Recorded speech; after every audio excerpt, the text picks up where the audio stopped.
Have you ever felt that strange pressure to explain every decision you make, even when nobody asked? Have you ever achieved something important, only to immediately start defending it before anyone could question you? What if the constant need to explain yourself is not humility, but fear? What if every unnecessary explanation is slowly teaching the world that your choices need permission to exist? Most people think over-explaining makes them look thoughtful, mature, responsible, but the truth is darker than that. Every time you justify your life to people who are not living it, you hand them a piece of your power, and after years of doing this, you no longer know what you truly want. You only know how to make your choices acceptable to others. This is not communication. This is survival, and the Stoics understood this centuries ago. Marcus Aurelius once wrote, "You have power over your mind, not outside events." But most people spend their entire lives trying to control outside reactions, trying to make everyone understand them, trying to soften every decision so nobody feels uncomfortable. But you are here because part of you is exhausted. Exhausted from explaining, exhausted from proving, exhausted from carrying the invisible burden of making everyone comfortable with your existence. This is not weakness. This is strength waking up. Today, you will discover why the need to explain yourself is silently destroying your confidence, and how letting go of it can completely change your life. Stay until the end, because the final lesson is the one that separates emotionally free people from those who spend their entire lives trapped in invisible chains. And trust me, once you see it, you will never communicate the same way again. If this resonates, comment, "No more explaining." Imagine this. You make a decision that feels right in your soul. Maybe you leave a toxic relationship. Maybe you say no to an invitation.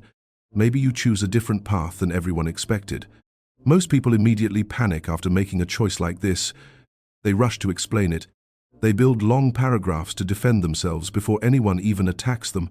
But you must understand something powerful. The moment you over-explain your choices, you unconsciously tell people your choices are weak. The Stoics believed clarity needs very few words. Think about Marcus Aurelius, Emperor of Rome, one of the most powerful men alive. Do you think he spent his days trying to convince everyone his decisions were valid? No, because true confidence does not scream. It stands still. Most people explain because they fear rejection, but you must learn to become someone who can survive misunderstanding, because the moment you stop needing everyone to approve of your path, your life finally begins. This is not arrogance, this is self-respect. And here is the uncomfortable truth most people never realize. Over-explaining is often a trauma response. Think about it carefully.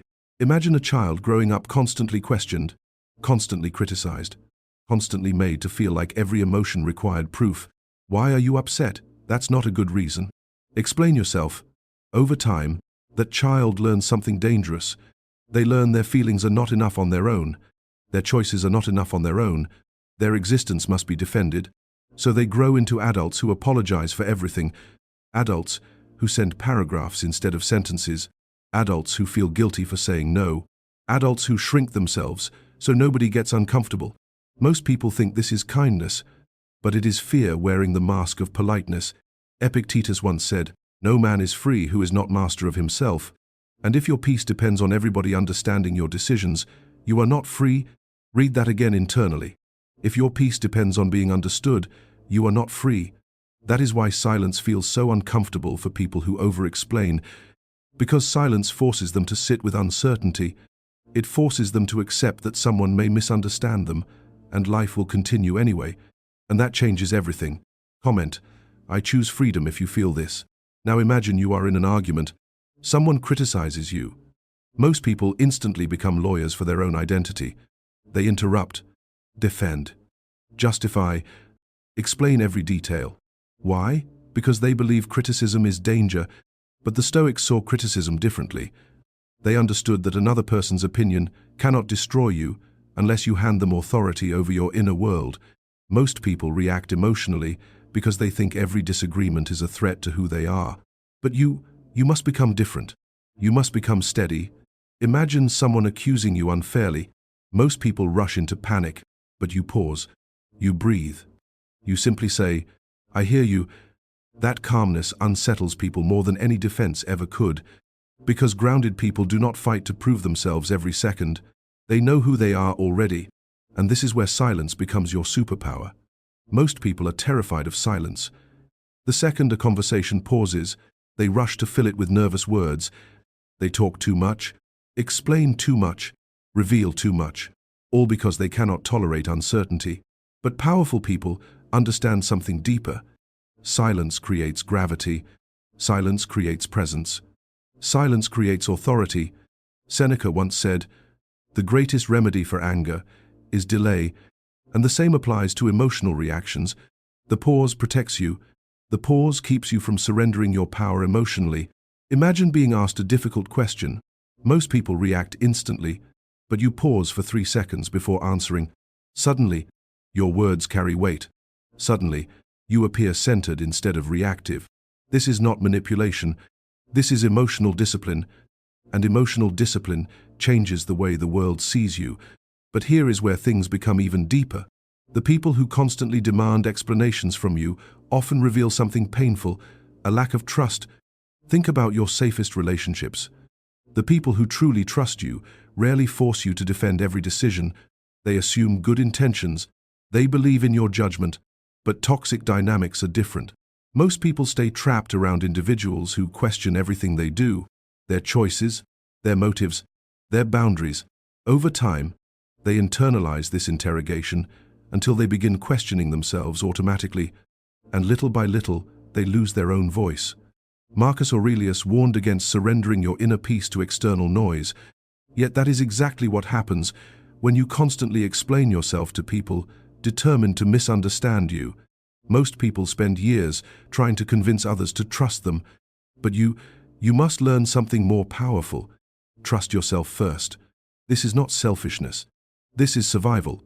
If this hits home, comment "I trust myself."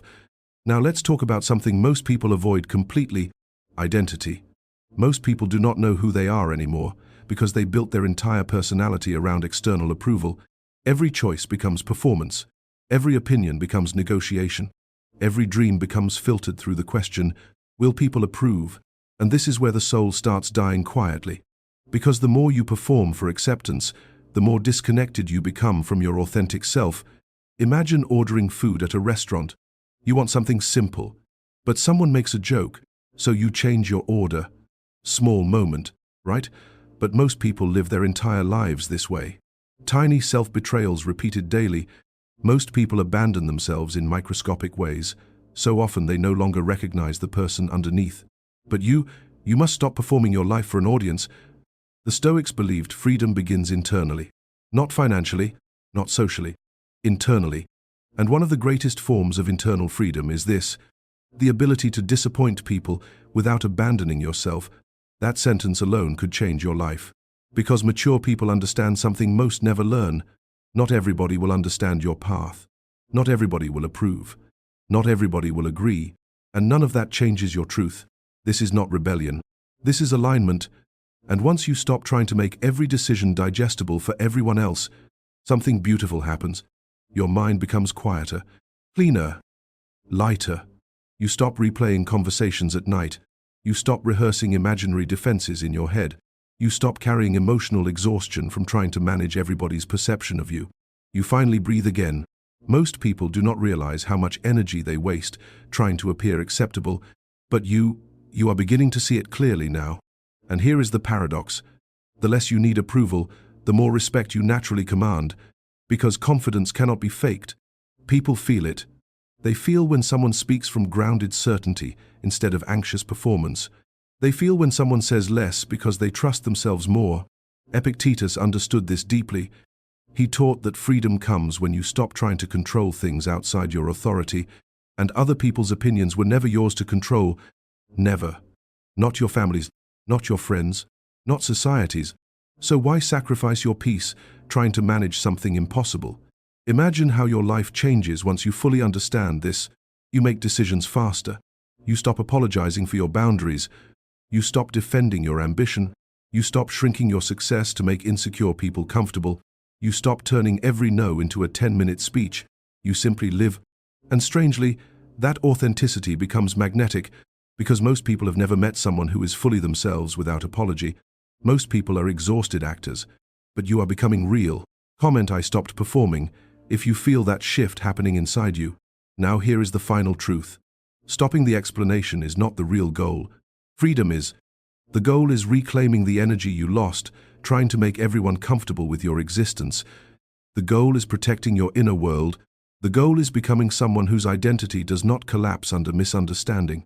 Marcus Aurelius once wrote, "Waste no more time arguing about what a good man should be. Be one." And that is the lesson, not endless defending, not endless proving, not endless explaining, living. Quietly, clearly, fully. There is a version of you waiting on the other side of this habit, a calme version, a stronger version, a version that no longer trembles every time someone questions their choices. That version of you trusts themselves. That version of you sleeps peacefully. That version of you no longer needs applause to feel valuable. And the beautiful part is, that version already exists inside you. You do not need to become someone new. You only need to stop abandoning yourself for approval. So the next time you feel that familiar itch to explain every choice, pause, breathe, and ask yourself one question. Am I speaking to connect, or am I speaking because I'm afraid? That question will change your entire life. If this resonated deeply with you, subscribe and stay on this path. Because this journey is not about becoming cold, it is about becoming free, free from fear, free from approval addiction, free from shrinking yourself for the comfort of others. And before you go, leave this in the comments. My life. My choice. No explanation needed, because the moment you stop explaining everything is the moment you finally start living.